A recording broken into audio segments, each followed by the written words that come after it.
It's do-or-die time for the Houston Texans. In Week 14, the Texans faced Tom Brady and the New England Patriots, and things got ugly in a hurry. Now, it's time for payback. The Texans return to the AFC Divisional Playoffs. Get ready for a Texas-size rematch and Texan-style revenge. It's Bull Rush to the Big Easy. Now, here are your hosts, Greg Hurst and Butch Elsendorf.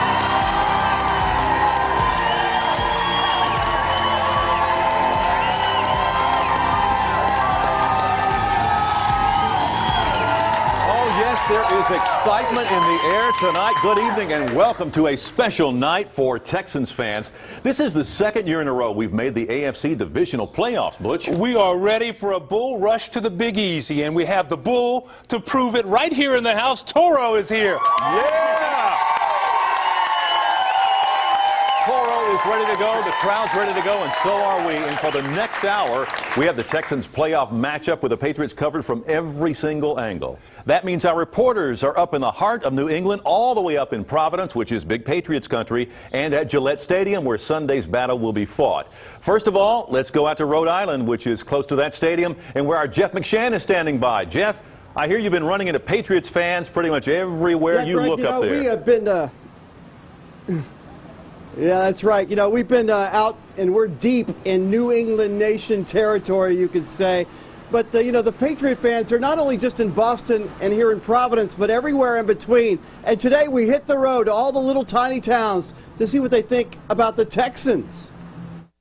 Our first stop, Attleboro, just a few miles from where the Patriots play. Population here, 40,000. And right near the tiny town square, we decided to set up shop for work. Patriots or Texans?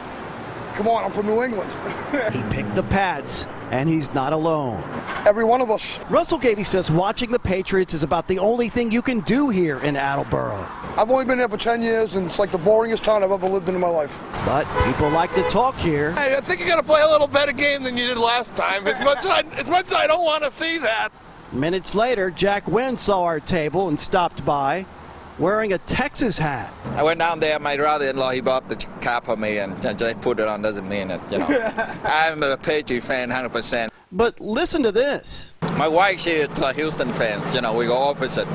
So she lived down there over 20 years. Our next stop, Pawtucket, Rhode Island, home of the Paw Sox, the minor league baseball team. But the 71,000 people who live here, they love their Patriots too. Yeah, I saw that sign, and I'm going to let you know, man. My man Gronk is going to do real good. He's going to score about 2 or 3 touchdowns on y'all. His name is Steve. He lives in Pawtucket, where he works as a barber. I wish I could use you, but I don't have any hair. Yeah, me too. We finished our day in Providence. We set up our table in a busy transit center. Might not have been a good idea. You taking bets? One word, Patriot. Texas? Really? Yeah, Patriot. We're from Houston. Shame on you, Patriots all the way. Our office was anything but cozy, up and down the interstate. So you can see the Texans have a little bit of Yankee hospitality awaiting them here in New England, but hopefully we'll have a Texas-sized payback when the game takes place on Sunday. Back to you guys. Okay, Jeff, shame on you for being from Houston. We're going to have to take care of that on Sunday. Well, we also have Matt Musil standing by live at Gillette Stadium to tell us about the Texans' payback plans. Now, of course, the last time Bill Belichick had his defense using these huge racquetball rackets to help Tom Brady keep from getting his passes blocked by J.J. Watt. That worked out pretty well the first time. So what do you think the man with the hoodie is scheming this time around, Matt? Well, you know Bill Belichick always says something special cooked up, especially for the playoffs. They've been using brooms, actually, in practice this week. Now, you can see behind me, Gillette Stadium. This is the scene of the crime, so to speak, for Texans fans. It's the place the Patriots put a beat down back in December on the Texans. But the Texans feel like they will turn the tables on the Patriots on Sunday. Stick around. I'll let you in on some Texan secrets coming up in just a little bit.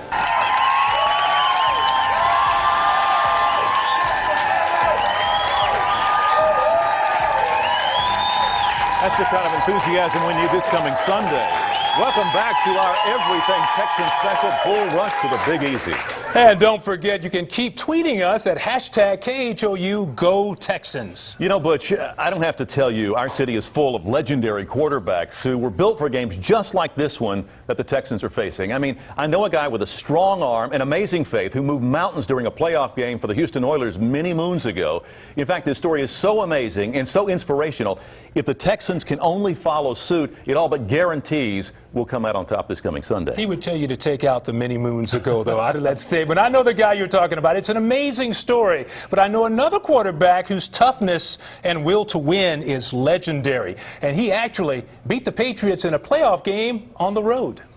First and 10, Houston, the 11-yard line. Pass for Hernandez left, and he walks into the end zone. The Texans-Patriots playoff rematch is bringing back some special memories for former Oilers quarterback Dan Pastorini. It reminds me of 1978 when we first made the playoffs. Same song, second verse.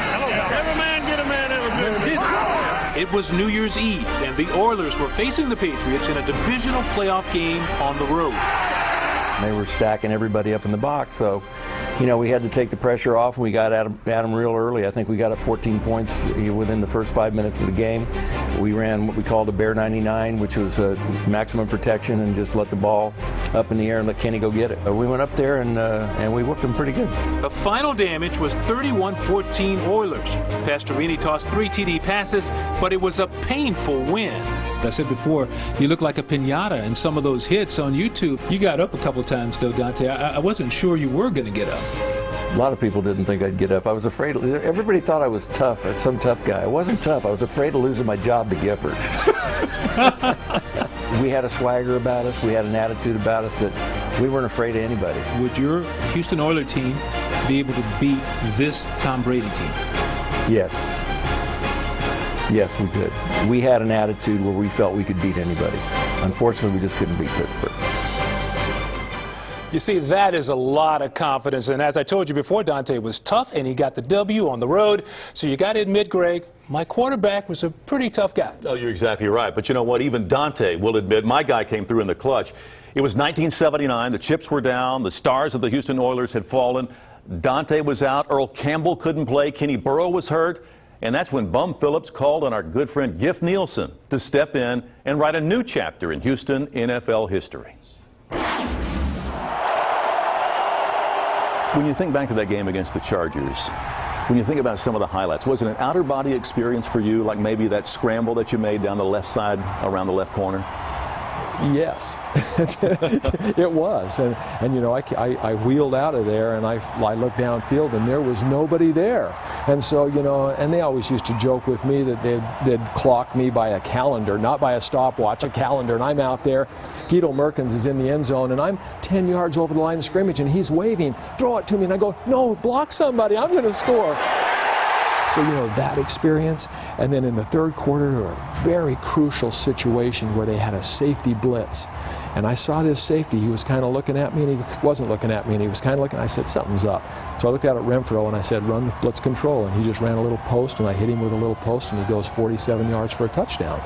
We were like 20-something point underdogs. That might be the greatest playoff win in NFL history, really, because of what we were facing. We didn't have a prayer. The Texans are not facing what we faced back in 1979 this week, because they've got Schaub, and they've got Arian Foster, and they got Andre Johnson. You take those 3 guys out, and that's what it would have been like. I just look back on that experience, and I just think to myself, anything can happen. Never give up on yourself. Anything can happen. And the same thing could happen this weekend as well. And the same thing could happen with the Texans. Imagine the jubilation if they walk out of there flying back. This place will go crazy that they have just beat Tom Brady and the New England Patriots. Now, I don't know about you, but I think the winner of this game has a really good chance to go on and win the Super Bowl. What do you think? I think I totally agree with you. In fact, I thought the Texans were going to be in the Super Bowl. Right now, in the postseason, you just want a little bit of confidence, and anything can happen. And I think the Texans have the ability to do it. Man, it was good seeing Giff, and I can tell you he can still sling it. The Oilers had a couple of players step up in that big game and make big plays. In fact, Vernon Perry had four interceptions that day. If someone steps up like that for the Texans, this team could be playing for the AFC Championship.